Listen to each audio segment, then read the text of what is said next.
Hello, good morning mga ka-LA, Taste Philippines. Ito, mag-change oil po ako, pero meron po akong susubukan. Itong F2R. Titignan natin kung talaga bang magliles ng consume sa gas, lalakas ang hatak, ang takbo, nadagdagan ba, o ang pagpino ng makina tahimik. Ito, susubukan natin mga ka-LA.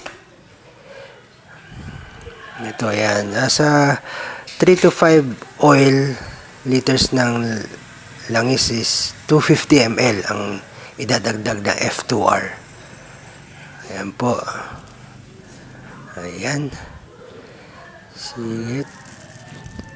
Try natin patakbuhin. Ayan. Tapos nito.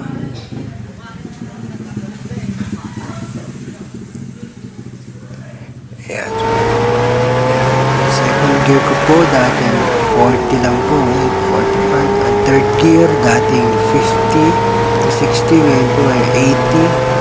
Hatak na. Itong fourth gear po ay dating 110. Ngayon 120 plus po. Nag-alangan na po mag 5th gear kasi medyo malapit na ako sa kanto.